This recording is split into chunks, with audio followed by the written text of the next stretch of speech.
Hey everybody, I don't know about you, but as you've watched out over the world, the war in Russia and Ukraine is not just isolated to Eastern Europe. It's spread all over the world, and you can see it in market instabilities. You can see it here. People who do not think that that war is affecting you, all you got to do is look at gas prices. You look at your food prices. You see the global change that has happened. But you know something that's also affected investments as well. And I've said all along, Legacy Precious Metals is your navigator. They're the ones that see you through to get to the next level. The good news about this is, even with market volatility, market instability, you've got options. And gold prices are rising as investors turn to gold. And gold presents a hedge against this inflation and that protects you against the weakening dollar, which we are seeing. Legacy Precious Metals is the only company I trust to deal with gold and silver and the other precious metals. You need this investment. You need this as part of your portfolio to keep you buffered from what we're seeing in the world, war and volatility in the market. This is where you need to be. Call Legacy Precious Metals today. Be proactive about this. Get on board with it. Call them at 866-528-1903, 866-528-1903, or you can download their free investor's guide at legacypminvestments.com. legacypminvestments.com, your navigator in a volatile world of investments. Do you want to listen to a podcast? By who? Georgia GOP Congressman Doug Collins. How is it? The greatest thing I have ever heard in my whole life. I could not believe my ears. In this house, wherever the rules are disregarded, chaos and mob rule. It has been said today, where is bravery? I'll tell you where bravery is found and courage is found. It's found in this minority who has lived through the last year of nothing but rules being broken, people being put down, questions not being answered, and this majority say, be damned with anything else. We're going to impeach and do whatever we want to do. Why? Because we won an election. I guarantee you, one day you'll be back in the minority and it ain't gonna be that fun. Merry Christmas, everybody. It's Doug Collins. Today's going to be a special edition of the Doug Collins podcast, and we're just going to take back. We're not going to, I don't have a guest today. We're not going to talk politics. We're not going to talk the different things. We're going to talk about really, for just a little while, about this Christmas season, about the season that we're in right now, the holiday season, and there's many, things going on and people are rushing back and forth. But I just wanted to take a minute, from my perspective, and that would be a Christian-based, Christmas perspective, that gives us an opportunity to reflect on what really, really matters. And some things, for those of you who know, I was actually pastored for over 11 years at a little church called Chicopee Baptist Church in Gainesville, Georgia, just outside of Gainesville, in between Gainesville and Oakwood. And every year, and I've shared this before, I am not the Christmas person as I have grown older. In other words, my wife, she decorates everything. My wife has the house completely decorated. It's beautiful. She does all of it herself. This year being retired, she's had more time than ever, and our house literally looks like a winter wonderland. I love to see her eyes glisten because she just gets so excited about Christmas.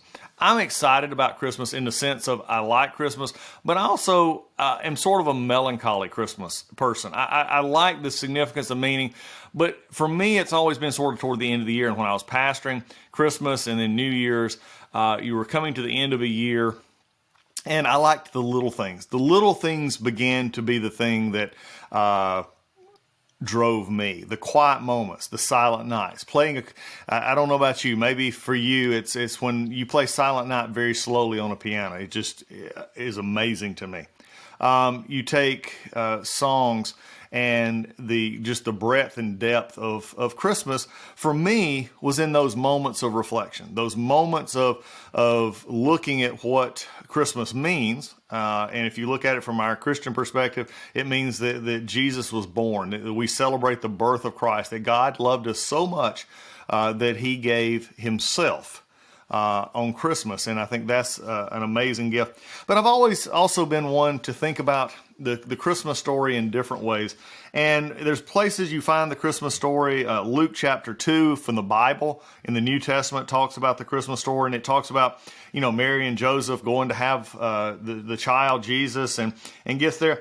And And the whole story, and it's something I want to focus on here for just a few minutes, and then I've got a special story for you. This will be something you can share with the family on Christmas. It's something that you can, if you have a moment and you're driving and maybe you're going between the in-laws, or in my case, the in-laws, the outlaws, and everybody else. It'll be a chance in which you can just put this podcast in and tell everybody just to be quiet and listen. And a story that I have read at my church many times, that I have shared with our family. It's a story that I'm looking forward to sharing with you here in just a moment. But I want to focus on something first that I believe our country in many ways needs to hear at this Christmas season. And it is that all of us matter. And I think when you look at the Christmas story and you look at the story from the scripture, we see, the story of them going, David and Mary, and they went. And it's always been fascinating to me that one of the Christmas play always it features an innkeeper who says, no room, no room.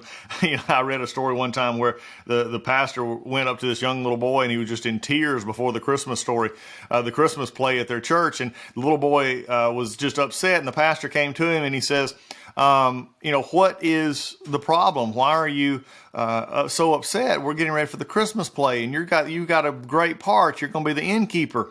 And the little boy looked up at the pastor and he said, but pastor, he said, I don't want to tell Jesus he doesn't have a room.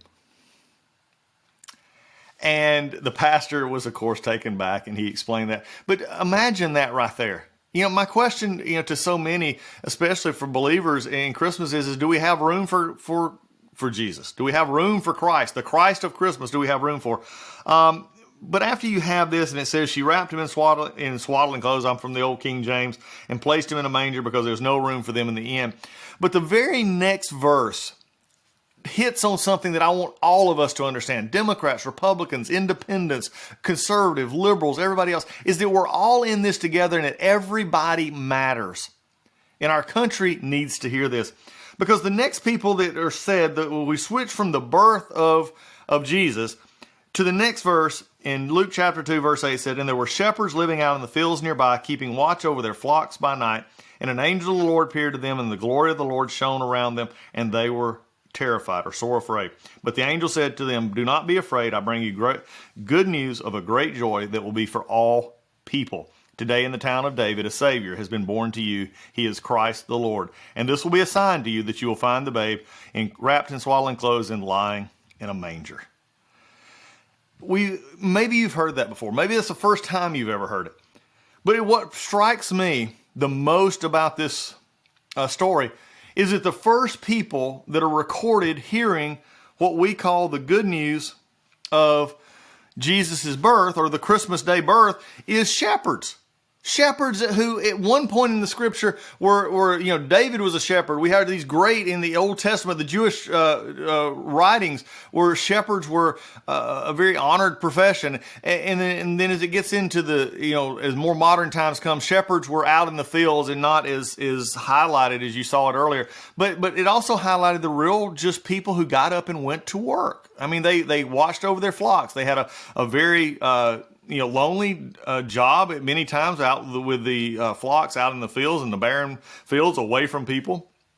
But it's interesting to me that the first moments of this story, the scripture records that they were the first to hear.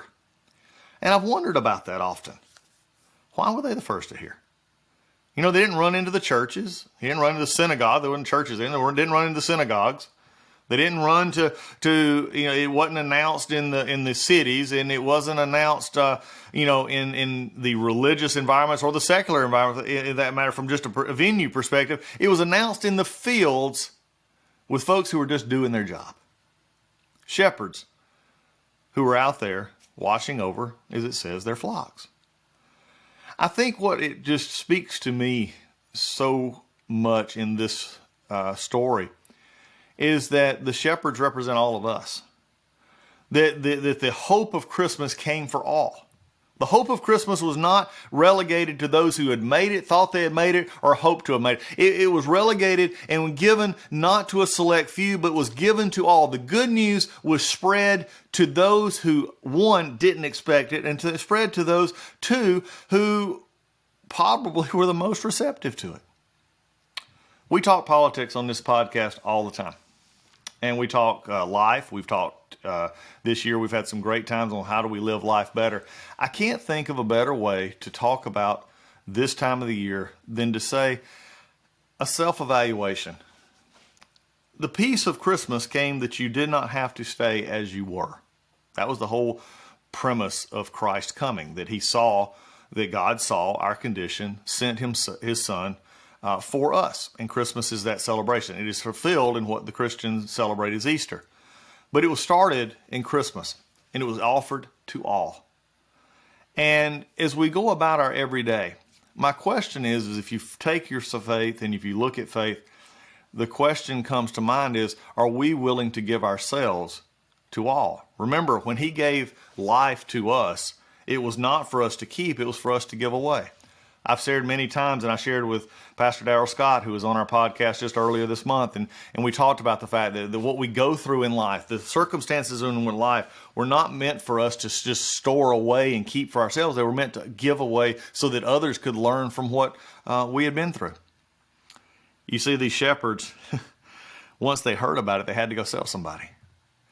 And for me, I want to just share with you this, that we have a country that is an amazing country. We have a place that is great. And as we celebrate Christmas this season, or as others, they celebrate Hanukkah, they celebrate other holidays during this season. But for me as a Christian, Christmas tells me that there's nothing that I have that I, in many ways, should not be willing to share with others, especially when it comes to life and hope and love and joy.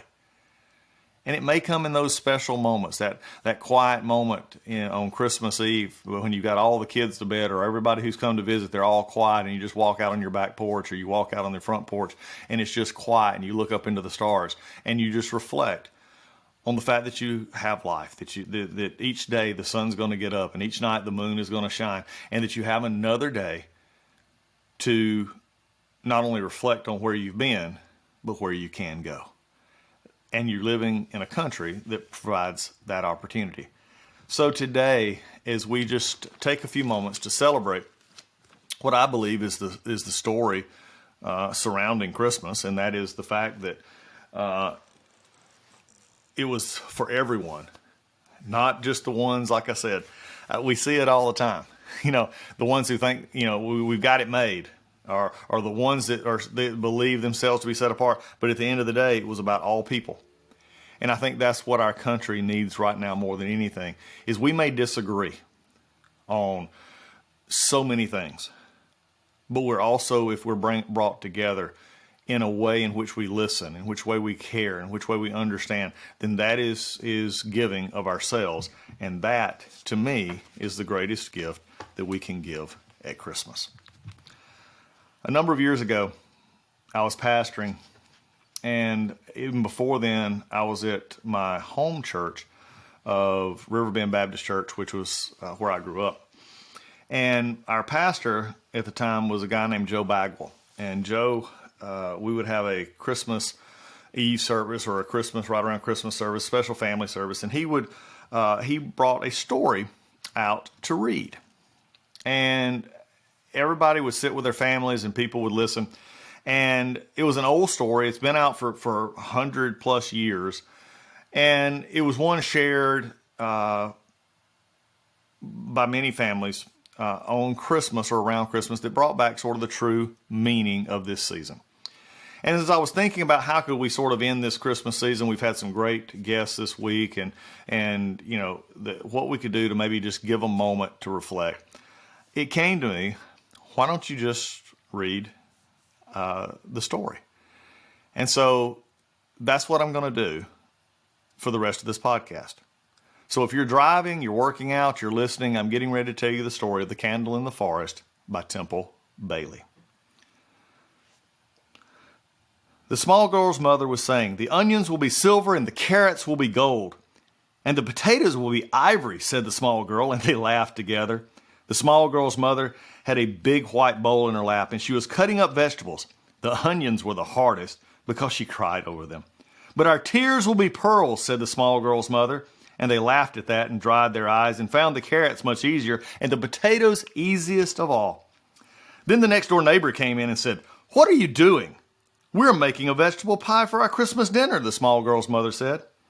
"And the onions are silver and the carrots are gold and the potatoes are ivory," said the small girl. "I'm sure I do not know what you're talking about," said the next door neighbor. "We're going to have turkey for dinner and cranberry and celery." The small girl laughed and clapped her hands. "But we're going to have a Christmas pie, and the onions will be silver and the carrots gold." "You said that once," said the next door neighbor. "And I should think you'd know that there weren't anything of the kind." "But they are," said the little small girl, all shining eyes and rosy cheeks. "Run along, darling," said the small girl's mother, "and find poor Pussy Purrup. He's out in the cold, and you can put on your red sweater and red cap."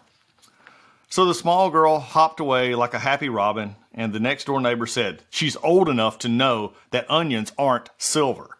"But they are," said the small girl's mother. "And carrots are gold and the potatoes are..." And the next door neighbor's face was flaming. "If you say that again, I'll scream. It sounds silly to me." "But it isn't really in the least bit silly," the small girl's mother said, and her eyes were blue as sapphires, as clear as the sea. "It is sensible.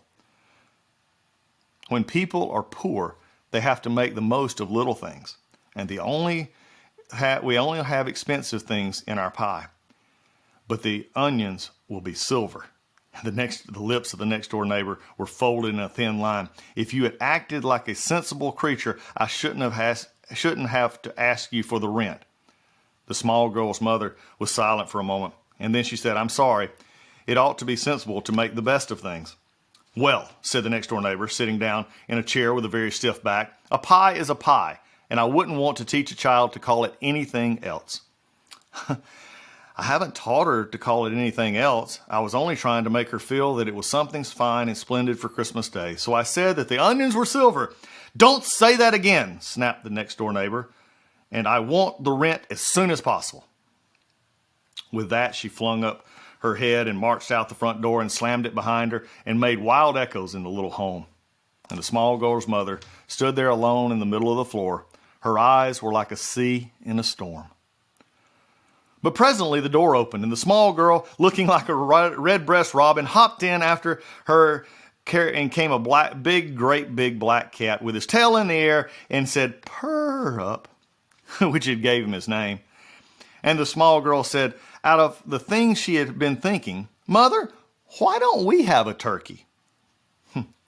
The clear look came back in the eyes of the small girl's mother, and she said, "Because we are content."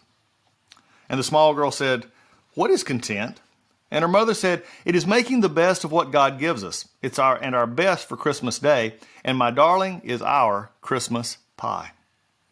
So she kissed the small girl, and they finished peeling the vegetables, and then they put them into the simmer on back of the stove. After that, the small girl had her supper of bread and milk, and the cat had milk in the saucer on the hearth, and the small girl climbed up on her mother's lap and said, "Tell me a story." But the small girl's mother said, "Won't it be nicer to talk about Christmas presents?"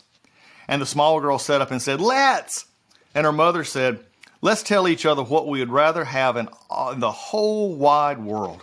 "Oh, let's," said the small girl. "And I'll tell you the first that I want a doll. And I want it to have a pink dress, and I want it to have eyes that open and shut, and I want it to have shoes and stockings, and I want it to have curly hair." And she had to stop because she didn't have any breath left in her body. And when she got her breath back, she said, "Now, what do you want, Mother, more than anything else in the whole wide world?" "Well," said the mother, "I want a chocolate mouse." "Oh," said the small girl scornfully, "I shouldn't think you would want that." "Why not?" "Because a chocolate mouse isn't anything." "Oh, yes, it is," the small girl's mother said. "A chocolate mouse is Dickory Dickory Dock, a pussycat, pussycat, where have you been, was frightened under a chair. And the mice in Three Blind Mice ran after a farmer's wife, and the mouse in A Frog Would Go A-Wooing went down the throat of the crow." And the small girl said, Could a chocolate mouse do all of that?" And well, the small girl's mother said, "We could put him on the clock and under a chair and cut off his tail with a carving knife, and at the very least, we could eat him like a crow." The small girl said, shiveringly delicious, "And he wouldn't be a real mouse." "No, just a chocolate one with cream inside." Do you think I'll get one for Christmas?" "I'm not sure," said the mother. "Wouldn't he be nicer than a doll?" And the small girl's mother hesitated and then told her the truth. "My darling, mother saved up money for a doll, but the next door neighbor wants the rent." "Hasn't Daddy any more money?" "Poor Daddy has been sick so long." "But he's well now." "I know, but he has to pay for the doctors and money for medicine and money for your red sweater and money for the kitten and money for our pie." "The boy next door says we're poor, Mother." "We are rich, my darling. We have love, each other, and our little kitty Purrup." "His mother won't let him have a cat," said the small girl, with her mind still on the boy next door. "But he's going to have a radio." "Would you rather have a radio than your kitten Purrup?" The small girl gave a crow of derision and said, "I'd rather have my kitten Purrup than anything else in the whole wide world." At that, the great cat, who had been sitting on the hearth with his paws tucked under him and his eyes like moons, stretched out his satin shining length and jumped up on the arm of the chair beside the small girl and her mother, and began to sing a song that was like a mill wheel away off. He purred to them so loud and so long that at last the small girl grew drowsy. "Tell me some more about the chocolate mouse," she said, and nodded and slept. The small girl's mother carried her into another room and put her to bed, and came back to the kitchen, and it was full of shadows. But she did not let herself sit among them. She wrapped herself in a great cape and went out into the cold dusk. There was a sweep of wind and heavy clouds overhead, and a band of dull orange showing on the back of the trees where the sun had burned down. She went straight from her little house to the big house of the next door neighbor and rang the bell at the back entrance. A maid led her into the kitchen, and there was the next door neighbor and 2 women who worked for her, and a daughter-in-law who had come to spend Christmas. The great range was glowing, and things were simmering, and they were stewing, and they were steaming, things were baking, things were boiling, and things were boiling over, and things were fragrances of 1,000 delicious dishes in the air. And the next door neighbor said, "We are trying to get as much done as possible tonight. We have plans for 12 people for Christmas dinner tomorrow." And the daughter-in-law, who was all dressed up and had an apron tied about her, said in a sharp voice, "I can't see why you don't let your maids work for you." And the next door neighbor said, "I have always worked. There is no excuse for laziness." And the daughter-in-law said, "I am not lazy if that's what you mean, and we'll never have any dinner if I have to cook it." And she went out of the kitchen with tears of rage in her eyes. And the next door neighbor said, "If she hadn't gone when she did, I should have told her to go." And there was rage in her eyes, but no tears. She took her hands out of the pan of breadcrumbs and sage, which was being mixed for the stuffing, and said to the small girl's mother, "Did you come to pay the rent?" And the small girl's mother handed her the money, and the next door neighbor went upstairs to write a receipt. Nobody asked the small girl's mother to sit down, so she stood in the middle of the floor and sniffed the entrancing fragrances, and looked at the mountain of food that would have served her small family for a month. While she waited, the boy next door came in and said, "Are you the small girl's mother?" "Yes." "Are you going to have a tree?" "Well, yes." "Do you want to see mine?" "It would be wonderful." So he led her down a long passage to a great room, and there was a tree that touched the ceiling. And on the very top branches and on all the other branches were myriads of little lights that shone like stars. And there were gold balls and silver ones and red and blue and green balls. And under the tree and on it were toys for boys and toys for girls. And on one of the toys was a doll in a pink dress. At that, the heart of the small girl's mother tightened. And she was glad she wasn't a thief, or she would have snatched it at that pink doll when the boy wasn't looking and hidden it under her cape and ran away with it. The next door neighbor boy was saying, "It is the finest tree anybody around here has, but Dad and Mother don't know that I've seen it." "Oh, they don't," the small girl's mother said. "No," the boy next door said with a wide grin, "and it's fun to fool them." "Is it?" said the small girl's mother. "Now, do you know, I should think that the very nicest thing in the whole world would have not been to see the tree." "Because," the small girl's mother said, The nicest thing in the world would be to have somebody tie a handkerchief around your eyes so tight, and then have somebody take your hand and lead you in and out, and in and out, and in and out, until you didn't know where you were, and then have them untie the handkerchief, so there would be the tree, all shining and splendid. She stopped, but her singing voice seemed to echo and re-echo in the great room. The boy's staring eyes had a new look in them. Did anybody ever tie a handkerchief over your eyes? Oh, yes. And lead you out and in and out? Yes. Well, nobody does things like that in our house. That's silly. And the small girl's mother laughed, and her laugh tinkled like a bell. Do you think it's silly? He was eager. No, I don't. And she held out her hand to him and said, will you come and see our tree? Tonight, he said. No, tomorrow morning, early. Before breakfast? She nodded. I'd like it. So that was a bargain. And with a quick squeeze of their hands on it, the small girl's mother went back to the kitchen, and the next door neighbor came down with a receipt, and the small girl's mother went out to the back door and found that the orange band that had burned on the horizon was gone, and that there was just the wind and the singing of the trees. Two men passed her on the brick walk that led to the house, and one of the men was saying, if you'd only been fair to me, Father.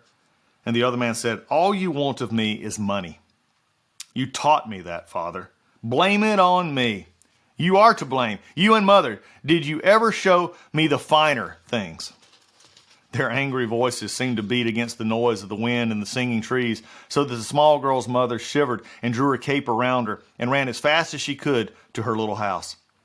There were all the shadows to meet her, but she did not sit among them. She made coffee in a dish of hot milk toast and set the toast in the oven to keep hot, and then she stood at the window watching. At last she saw through the darkness what looked like a star low down, and she knew that that star was a lantern, and she ran out and opened the door wide. And her young husband set the lantern down on the threshold and took her in his arms and said, the sight of you is more than food and drink. And when he said that, she knew that he had had a hard day, but her heart leaped because she knew that what he said was true. Then they went into the house together, and she set the food before him, and that he might forget his hard day, she told him of her own. And when they came to the part about the next door neighbor and the rent, she said, I'm telling you this because it has a happy ending. And he put his hands over hers and said, everything with you is a happy ending. Well, this is a happy ending, the small girl's mother said, with all the sapphires in her eyes emphasizing it. Because when I went over there to pay the rent, I was feeling how poor we were and wishing that I had a pink doll for baby and books for you and magic carpet to carry us away from worry and work. And then I went into the parlor and I saw the tree with everything hanging on it that was glittering and gorgeous. And then I came home and her breath was quick and her lips were smiling. I came home and I was glad I lived in my little home. What made you glad, dearest? Oh, love is here and hate is there. And a boy's deceit and a man's injustice, and there were sharp things said to each other, and their dinner will be a stalled ox, and in my little house is the faith of a child and the goodness of God, and the bravery of a man who fought for his country. She was in his arms now, and the blessing of a woman who has never known defeat. His voice broke on those chords. In that moment it seemed as if the tree stopped sighing, as if there was a sound of heavenly singing. The small girl's mother and the small girl's father sat up very late that night. They popped a great bowl full of crisp snow corn and made it into balls. They boiled sugar and molasses and cracked nuts and made candy of them. They cut funny little Christmas fairies out of paper and painted their jackets bright red, and with round silver buttons of tinfoil that came on cream cheese. And then they put the balls and the candy and the painted fairies and the long red candle in a big basket and set it away. And the small girl's mother brought out the chocolate mouse. We will put this on the clock, she said, where her eyes will rest on it the first thing in the morning. And so they put it there, and it seemed as natural as life. And even the kitten Purup positively licked his chops and sat in front of the clock to keep his eye on the chocolate mouse. The small girl's mother said she was lovely about giving up the doll, and she will love the tree. Well, have to get up very early, said the small girl's father, and you'll have to run ahead to light the candle. Well, they got up before dawn the next morning, and so did the boy next door. He was there on the step waiting, blowing his hands and beating them quite like a poor little boys do in the Christmas story who haven't any mittens. But he wasn't a poor little boy, and he had so many pairs of fur-trimmed gloves that he didn't know what to do with them. But he had gotten up from the house and left in such a hurry that he had forgotten to put them on. So there he stood on the front steps of the little house, blowing on his hands and beating them. And it was dark, with a sort of pale shine in the heavens, which didn't seem to come from the stars or the herald of the dawn. It was just a mystical silver glow that set the boy's heart to beating. He had never been out alone like this. He had always stayed in his warm bed until somebody called him, and then he had waited until they called again, and then he had dressed and gone down to breakfast where his father scolded him because he was late, and his mother scolded him because he ate too fast. But this day had begun with adventure, and for the first time under that silvery sky, he felt the thrill of it. Then suddenly, someone came around the house. Someone tall and thin, with a cap on his head and an empty basket in his hands. "Hello," he said. "Merry Christmas." And he was the small girl's father. And he put the key in the lock and went in and turned on a light, and there was a table set for 4. And the small girl's father said, "You see, we have set a place for you. You must eat something before we go out." And the boy said, "Are we going out? I came to see the tree." "We're going out to see the tree." And before the boy could ask any questions, the small girl's mother appeared with her fingers on her lips, and she said, "Shh," and then began to recite in a hushed voice, "Hickory, dickory, dock." And then there was a little cry and the sound of dancing feet, and the small girl in a red dressing gown came flying in. "Oh, mother, mother, the mouse is on the clock, the mouse is on the clock." Well, it seemed to the little boy that he had never seen anything so exciting as the things that followed. The chocolate mouse went up the clock and under the chair and would have had its tail cut off except for the little girl begged to save it. "I want to keep it as it is, mother." And playing this game as if it were the most important thing in the whole wide world were the small girl's mother and the small girl's father, all laughing and flushed and chanting the old quaint words to the quaint old music. And the boy next door held his breath for fear he would wake up from this entrancing dream and find himself in his own big house, alone in his puffy bed, or eating breakfast with his stodgy parents who never played with him in his life. He found himself laughing too, and flushed and happy, and trying to sing in his funny boy voice. The small girl absolutely refused to eat the mouse. "He's my darling Christmas mouse, mother." So the mother said, "Well, I'll put him on the clock again where Kitten Purrup can't get to him while we are out." "Oh, we're going out?" the small girl said, all round-eyed. "Yes, we're going. Where are we going?" "To find Christmas." And that was all the small girl's mother would tell. So they had breakfast, and everything tasted perfectly delicious to the boy next door. But first they bowed their heads, and the small girl's father said, "Dear Christ child, on this Christmas morning bless these children and keep our hearts young and full of love for thee." The boy next door, when he lifted his head, had a funny feeling as if he wanted to cry, and yet it was a lovely feeling, all warm and comfortable. For breakfast, they each had a great baked apple and great slices of sweet bread and butter and great glasses of milk. And as soon as they had finished, away they went out the door and down into the woods in the back of the house. When they were deep into the wood, the small girl's father took out of his pocket a little flute and began to play. He played thin piping tunes that went flittering around the trees, and the small girl and her mother hummed the tunes until it sounded like singing bees, and their feet fairly danced, and the boy found himself humming and dancing with them. Then suddenly the piping ceased, and a hush fell over the woods. It was so still they could almost hear each other breathe. So still that when a light flamed suddenly in the open space, it burned without a flicker. The light came from a red candle that was set in the top of a small living tree. It was the only light on the tree, but it showed with the snowy balls and the small red fairies with those whose coats had silver buttons. "It's our tree, my darling," he heard the small girl's mother say. Suddenly it seemed to the boy that his heart would burst in his breast. He wanted someone to speak to him like that. The small girl sat high on her father's shoulders, and her father held her mother's hand. It was like a chain of gold. They're holding hands like that. They're loving each other. The boy reached out and touched the woman's hand. She looked down at him and drew him close. He felt warm and comforted. Their candle burning there in the darkness was like some sacred fire of friendship. He wished that it would never go out, and that he might stand there watching it with his small cold hand in the clasp of the small girl's mother's hands. It was late when the boy next door got back to his own big house, but he had not been missed. Everybody was up, everything was upset. The daughter-in-law had declared the night before that she would not stay another day beneath that roof, and off she had gone with her young husband and her little girl, who was to have had the pink doll on the tree. And good riddance, said the next door neighbor before she ate no breakfast, and she went to the kitchen and worked with her maids to get the dinner ready.